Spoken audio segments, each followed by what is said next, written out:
Halo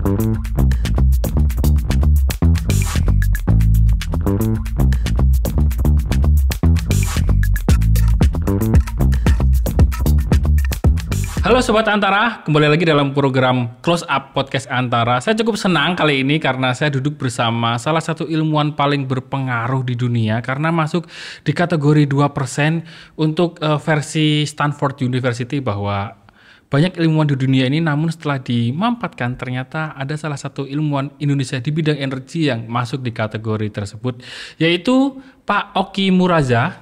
Gimana kabarnya Pak Oki Muraza? Baik.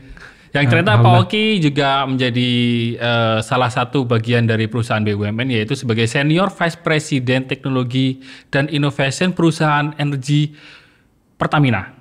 Tapi kali ini saya tidak akan membahas mengenai Pertamina sebagai action corporate-nya, tapi saya ingin membahas mengenai Pak Oki sebagai ilmuwan nih yang berpengaruh. Bagaimana cara Pak Oki ini melihat energi itu ternyata, khususnya di energi baru terbarukan ya, ini bisa menjadi hal yang sangat berkembang di Indonesia khususnya.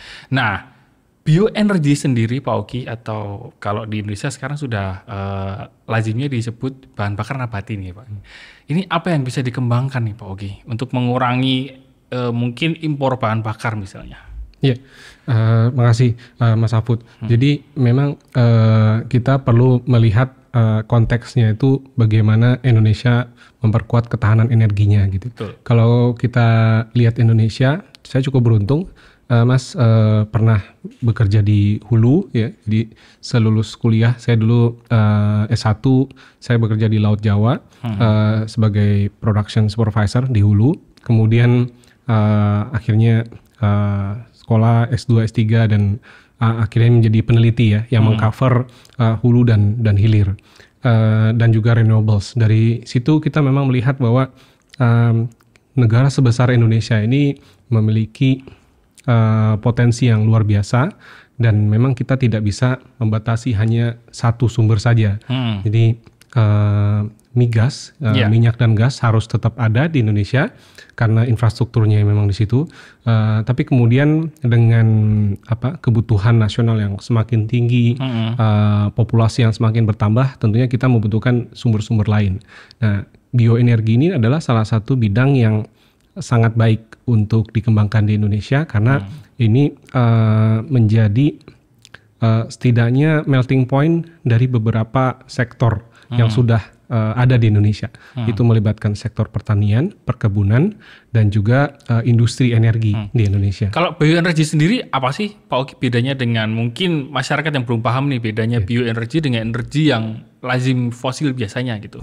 Jadi energi itu ada yang memang dari hidrokarbon yang sudah jutaan tahun terendapkan dan mengalami proses termokimia selama jutaan tahun. Itu yang kita kenal sebagai hidrokarbon fosil. Itu ada minyak bumi, ada gas bumi, dan batu bara. Itu jutaan tahun ya terbentuknya. Kemudian ada memang sumber-sumber energi yang bisa kita dapatkan saat ini langsung gitu ya. Itu bisa dari bioenergi. Dan juga nanti bisa juga dari kita menyebutnya variable renewable energy. Bioenergi ini sebagai contoh adalah sampah perkebunan, sampah pertanian yang kita olah untuk menjadi energi yang bisa langsung kita berikan ke customer. Jadi sebagai contoh ada limbah cair yang menjadi gas, menjadi biogas, biometana. Kemudian juga ada limbah padatan, sampah perkebunan misalnya, yang kita olah menjadi bahan bakar cair. Ya, jadi itu mulai dari ada bioetanol misalnya yang kita campurkan ke bensin, kemudian ada fatty acid methyl ester (FAME), kita masyarakat menyebutnya sebagai biodiesel yang kita blend dengan diesel kita. Kemudian juga ada biogas, biomethane yang kita nanti akan campurkan ke pipa jaringan gas alam kita. Nah, ini yang bioenergi. Yaitu jadi bioenergi ini menjadi sangat penting untuk Indonesia karena dia akan menciptakan sentra ekonomi baru bagi Indonesia. Jadi dalam perspektif ketahanan energi, ini akan menambah bauran energi yang terbarukan. Dalam perspektif ekonomi, ini menciptakan sentra ekonomi baru. Iya, jadi kita seperti yang kita pelajari di program yang sudah sukses di Indonesia, biodiesel ya. Biodiesel saat ini sudah blending sekitar 35%. 35%? Iya, B35 itu tertinggi di dunia. Nah, itu menciptakan lapangan kerja yang luar biasa, mulai dari perkebunannya, kemudian pengolahannya. Biodiesel B35 itu berarti maksudnya biasanya mungkin 100% dari solar. Biasanya 100% dari kilang hidrokarbon yang kita dapatkan dari minyak bumi. Nah, sekarang 35-nya dari FAME itu. Iya, 35% udah dari nabati. Nabati ya? Ya, jadi karena memang kita bahan bakunya cukup besar di Indonesia. Indonesia adalah penghasil minyak nabati terbesar di dunia. Terbesar ya? Iya, terbesar. Khususnya itu misalnya ya, minyak nabati ini cukup banyak. Tapi yang paling terkenal adalah minyak sawit. Minyak sawit sendiri Indonesia memproduksi 50 juta ton per tahunnya. Per tahun? Itu terbesar di dunia saat ini. Berarti bioenergi itu akan turunannya itu akan banyak seperti biofuel, kemudian bioaftur, sampai terakhir biosolar yang paling sukses ya, untuk B35. Nah, kalau untuk etanolnya sendiri perkembangannya seperti apa Pak sekarang? Nah ini menarik karena untuk diesel itu juga kita butuh beberapa tahun ya. Kita naik dari 2,5%, naik terus sampai terakhir kita sudah punya B35%. Dan ini sudah sukses. Sukses itu berarti udah nggak impor gitu ya? Sudah tidak impor saat ini. Dan yang kedua sudah membuat sentra ekonomi yang cukup banyak, karena yang menarik dari bioenergi ini adalah dia capex-nya tidak terlalu besar. Jadi modalnya ya? Kilang nabatinya itu kecil tapi banyak gitu. Jadi itu membuat banyak sentra ekonomi, banyak orang bisa bekerja di situ dan seterusnya. Nah, kemudian yang juga sangat menarik ini adalah bagaimana kita mengurangi ketergantungan impor bensin atau gasolin. Nah, ini tadi yang biodiesel itu untuk diesel. Nah, untuk gasolin ini kita punya bioetanol. Bioetanol ini juga sedang kita kejar ya dari berbagai macam sumber. Saat ini yang sudah ada di Indonesia yang fuel grade itu dari byproduct-nya pabrik gula. Namanya tuh molase. Molase ini kita diproduksi sudah di beberapa pabrik bioetanol, dan itu total produksi 10.000 plus 30.000, 40.000 kiloliter per tahun. Nah, inilah yang oleh Pertamina sekarang sudah dicampur ke BBM di beberapa SPBU di Surabaya dan Jakarta. Ini dengan nama Pertamax Green. Nah, itu 5% blending.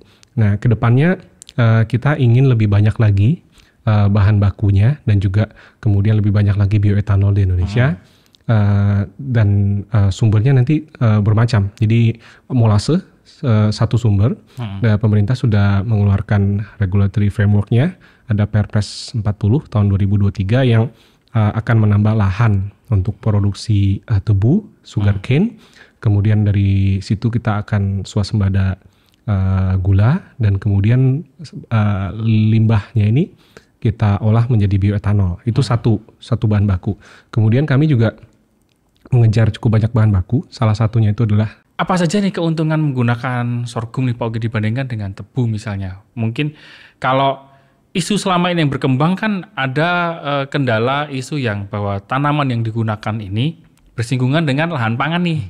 Nah, kenapa lebih prefer menggunakan sorghum ini? Ya, jadi memang konsepnya Mas, kita sebagai negara yang sangat besar seperti Indonesia, kalau kita belajar dari India, memang mereka tidak bergantung kepada satu bahan baku. Jadi konsepnya multiple feedstock.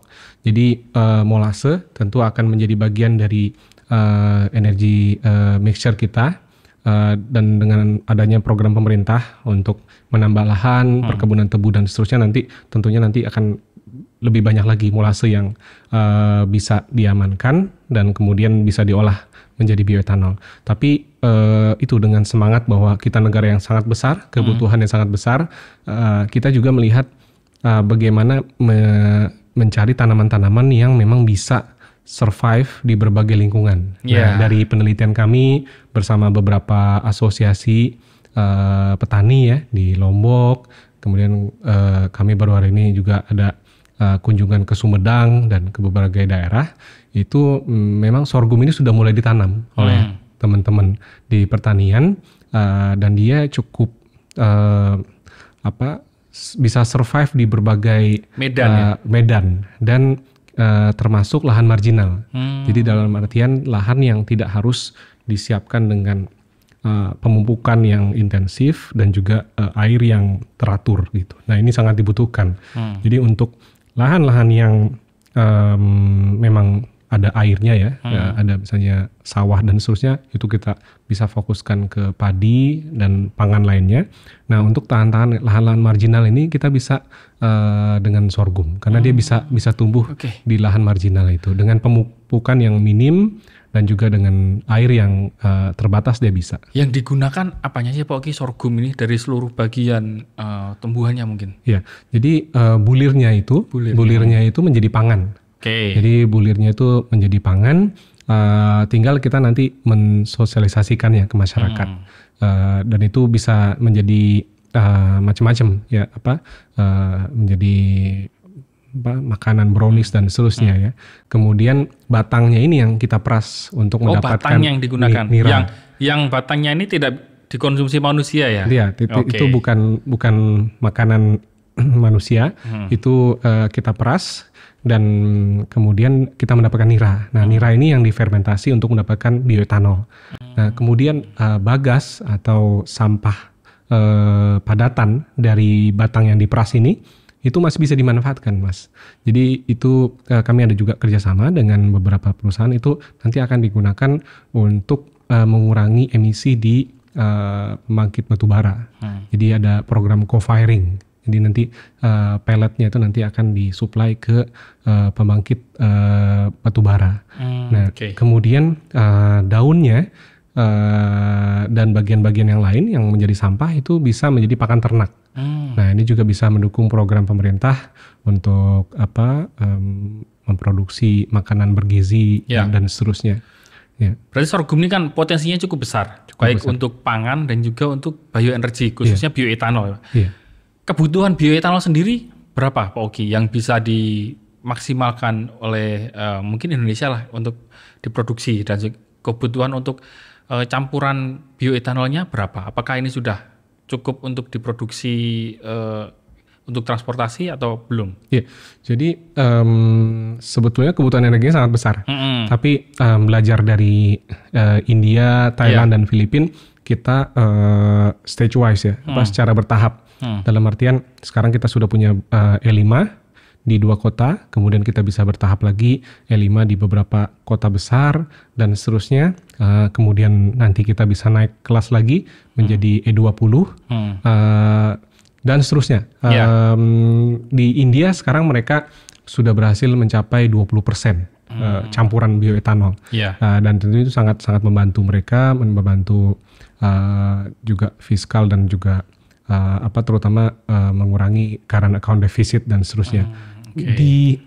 Di Brazil itu nationwide itu sudah 27%. 27%. Bahkan sejak tahun 1976 ya.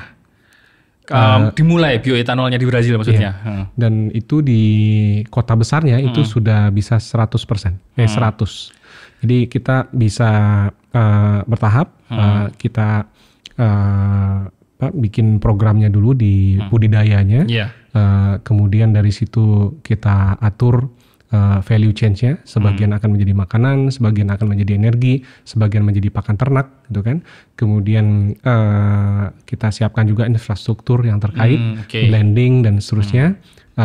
Kemudian kita naik lagi gitu. Seperti yang kita sudah kerjakan untuk biodiesel. Biodiesel kan success story itu naik cukup dari 2,5 menjadi 35%. Dan biodiesel cukup istilahnya memiliki peran cukup besar karena ini untuk industri ya Pak, karena baik untuk transportasi dan juga untuk pabrik bahkan ya.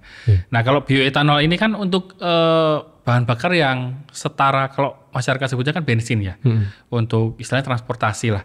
Nah sekarang saya akan ke bioenergi lainnya yaitu bioaftur nih Pak. Kalau bioaftur kan yang inovasi terakhir bahwa ada campuran bioenergi juga dari sawit yang mana itu dekat kok dengan kehidupan kita yaitu minyak jelantah. Yang ternyata bisa dipecah kandungannya bahkan bisa menjadi campuran bioaftur. Ini ceritanya seperti apa Pak? Iya, jadi bioaftur ya atau sekarang nama kerennya itu Sustainable Aviation Fuel, SAF. SAF ini memang menjadi salah satu titik tekan untuk dekarbonisasi di dunia penerbangan. Karena untuk penerbangan itu masih electrification masih memakan waktu. Jadi memang fokus kita itu di bagaimana mengurangi emisi dengan afturnya ini kita mulai masukkan komponen nabati. Nah, kita sudah cukup lama sebetulnya mengerjakan ini. Terakhir milestone-nya itu tahun lalu kita sudah uji terbang dengan 2,4% kandungan nabati di aftur bioaftur itu SAF ya kita bisa bilang itu kita terbang dari Jakarta Solo Jakarta. Nah tahun ini insya Allah kita mulai cari lagi nih bahan baku lain. Jadi selain dari minyak inti sawit yang saat itu kita gunakan, kita sudah sukses di pilot plant kami di Pulau Gadung. Itu dengan menggunakan minyak goreng bekas. Minyak goreng bekas. Ya, jadi used cooking oil, UCO kita nyebutnya. Nah, si minyak goreng bekas ini sangat menarik karena kita sudah punya teknologinya. Tinggal kita nanti produksi di kilang Cilacap dan harapannya nanti kita bisa juga gunakan di maskapai penerbangan. Ya, jadi ini nanti kita bersiap lah ya, karena semua negara sekarang sedang bersiap. Beberapa negara sudah matok tahun depan di 1% dan seterusnya, dan kita senang sekali, alhamdulillah kita sudah punya teknologinya untuk 1%, 2%, 3% di pilot ya.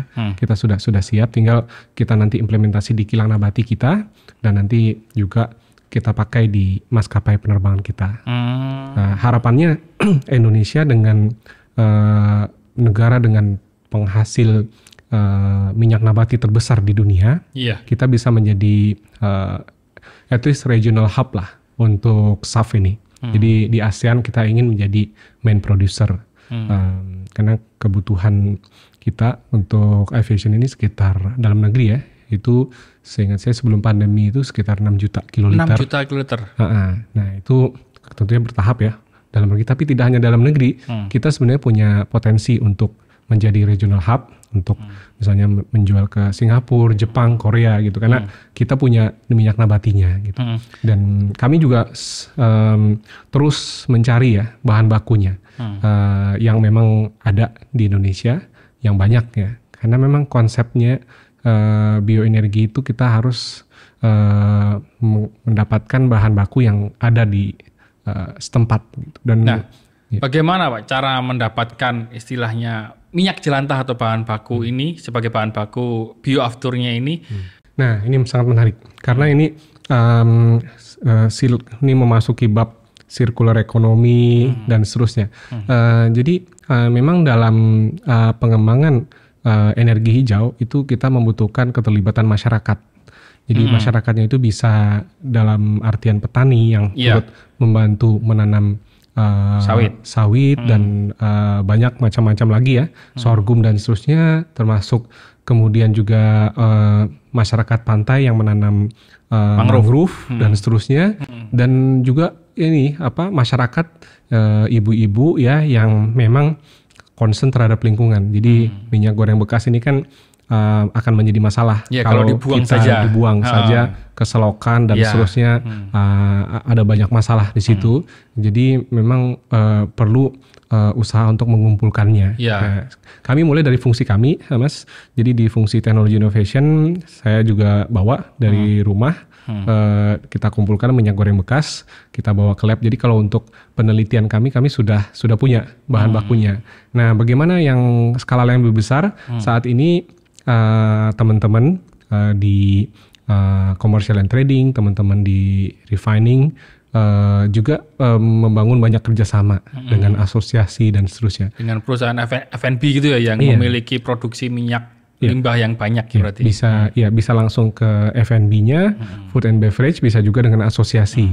Nah ini sudah sedang dibangun, cukup banyak kerjasama dan mudah-mudahan nanti bisa engage ya dan mengumpulkan minyak goreng bekas yang cukup besar untuk nanti bisa masuk ke kilang nabati di Cilacap.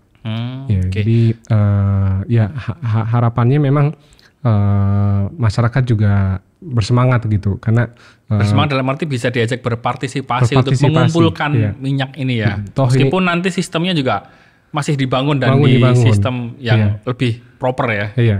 Jadi bagaimana mengumpulkannya itu kan masih dibangun ya. Tapi tentu awalnya semangatnya dulu gitu. Kalau kami mulai dari fungsi kami berhasil mengumpulkannya dari ratusan pekerja ya yang di fungsi teknologi itu doable, bisa kok dikumpulkan begitu. Tinggal teknisnya di mana dikumpulkan itu yang mungkin menjadi tantangan. Tapi karena ini bagian dari circular economy, bagus untuk lingkungan dan juga bagus juga untuk dekarbonisasi di Indonesia nih, ini sangat menarik. Lalu challenge-nya apa aja nih Pak Oki untuk mengembangkan bioenergi khususnya bioaftur nih yang sedang kita kembangkan ini. Kalau bioetanol kan sudah berjalan ya. Nah kalau bioaftur kan sedang kita kembangkan ini. Challenge-nya seperti apa? Jadi challenge pertama tentu di pengumpulan tadi karena berbeda dengan minyak bumi itu yang sudah terkonsentrasi biasanya di reservoir sentral Sumatera Basin dan seterusnya ya. Karena itu sudah jutaan tahun terproses di situ gitu ya. Nah, memang minyak nabati ini memang dia terdispersi di banyak tempat. Nah, jadi pengumpulan memang menjadi salah satu PR. Itu yang pertama. Kemudian tapi bisa kok. Jadi kita melihat di beberapa negara itu sampah bisa diolah dan dipilah dan seterusnya. Jadi mestinya kita juga bisa. Yang kedua yang kami kerjakan adalah pengembangan teknologinya. Iya. Jadi bagaimana dari sesuatu yang tidak memiliki value atau value rendah ini bisa kembali menjadi produk yang memiliki nilai tambah tinggi seperti sustainable aviation fuel. Nah, alhamdulillah kami sudah berhasil di pilot, sudah punya teknologinya kita, tinggal kita teknologinya apa itu Pak Oki yang udah kita punya ini? Ya, jadi teknologinya itu berupa catalytic proses. Jadi kita memprosesnya dengan katalis ya. Jadi ada reaktornya dan katalisnya juga cukup kompleks ya. Ada beberapa macam katalis untuk merubah itu. Jadi pertama oksigennya kita usir dulu dengan hidrogen ya. Kemudian untuk ngatur titik bekunya ya, karena kan di atas itu kan dingin. Ya, titik bekunya itu kita potong-potong lagi tuh rantai karbonnya. Namanya isomerisasi. Nah, jadi kita sudah punya teknologinya itu dan ya harapannya kita bisa scale up dan nanti bisa digunakan di penerbangan. Butuh berapa kilo barel mungkin Pak Oki untuk minyak jelantah ini untuk bisa kita olah menjadi bioaftur yang proper gitu? Iya, saat ini kita sudah punya fasilitas di Cilacap. Kita menyebut Cilacap fase 1 itu kapasitas sekitar 3.000 barel per day dan kemudian nanti ada fase 2-nya yang naik lagi menjadi 6.000 barel dan kalau nanti regulationnya juga sudah in place semuanya, masyarakat juga sudah teredukasi dan kita bisa mendapatkan bahan baku yang cukup. Nanti kita bisa nambah lagi project di Pelaju. Di Pelaju itu kita menyiapkan 20.000 barel kapasitasnya. Jadi mudah-mudahan nanti regulatory framework-nya semakin tersedia dari pemerintah. Kita melakukan advokasi juga terus-menerus. Kemudian teknologinya kita sudah ada dan nanti juga kita bisa implementasi di airline kita. Kita cukup banyak punya airline. Kita negara kepulauan. Banyak jadi, butuh pesawat ya. Butuh pesawat. Nah, kalau sudah berjalan ini kan tadi campurannya targetnya 1% ya Pak Oki? Iya, itu memang bertahap ya. Bertahap. Jadi bergantung kepada ketersediaan bahan baku dan nanti bergantung kepada keterjangkauan masyarakat juga. Oke, ini nanti bisa menghemat berapa aftur ya Pak Oki setelah dicampur 1% ini? Khususnya kalau biaya mungkin nggak hafal ya berapa harga ini, tapi secara umum bisa menghemat berapa konsumsi penggantian aftur. Jadi aftur ini memang kita membangun ekosistem dulu, Mas. Iya. Jadi dari awal biasanya negara-negara itu memulainya dengan 1%. Jadi sebagai contoh Singapura, mereka sudah punya tanggalnya 1% dulu nabatinya. Nah kemudian naik dan seterusnya. Jadi dan kebutuhan tentunya juga setiap tahunnya naik ya. Ada kebutuhan dengan perbaikan keekonomian, orang semakin sering terbang dan seterusnya itu kebutuhan akan naik. Tapi mostly ya kita memulai dengan 1% dulu. Jadi 1% minyak nabati, kemudian naik dan seterusnya. Memang tantangannya di bahan baku dan juga kemudian ada regulative framework juga, peraturan regulasi yang perlu kita advokasi ke pemerintah ya, karena ini melibatkan cukup banyak kementerian, perhubungan, penerbangan, transportasi, kemudian lingkungan juga mungkin ya, dan juga asosiasi dunia juga. Jadi ada ICAO, kemudian ada yang ngitung emisinya Corsia dan seterusnya. Jadi kalau penerbangan itu tidak hanya di Indonesia, karena juga otomatis akan ke negara sekitarnya gitu. Tapi memang ini tren yang cukup jelas. Jadi kita berharap Indonesia menjadi pemain juga gitu, produser juga. Ya, baik. Terima kasih Pak Oki yang ternyata Indonesia cukup beruntung memiliki ilmuwan seperti Pak Oki yang mampu mengembangkan bioenergi. Bahkan target kita mungkin optimis bolehlah someday kita bisa meninggalkan fosil ini yang ternyata bioenergi ini jauh lebih bermanfaat dan baik dari segi ekonomi bahkan juga lingkungan ya Pak Oki untuk tidak menimbulkan karbon yang berbahaya bagi lingkungan ya, dibandingkan energi fosil yang selama ini masih kita konsumsi. Dan terima kasih Sobat Antara, demikian podcast kita kali ini dengan Pak Oki, salah satu ilmuwan yang berpengaruh di dunia di bidang energi dan Indonesia memilikinya loh satu ini. Mudah-mudahan ada banyak Pak Oki nanti yang lebih bisa mendukung bahwa energi kita bisa mandiri. Dan saksikan juga berita baik lainnya nantinya di podcast Antara yang bisa disaksikan di YouTube Antara TV Indonesia dan kanal berita antaranews.com di video dan juga podcast Antara Spotify dan juga Noise di podcast Antara. Sampai jumpa di episode selanjutnya. Dadah. Terima kasih Pak Oki. Dan ternyata obrolannya cukup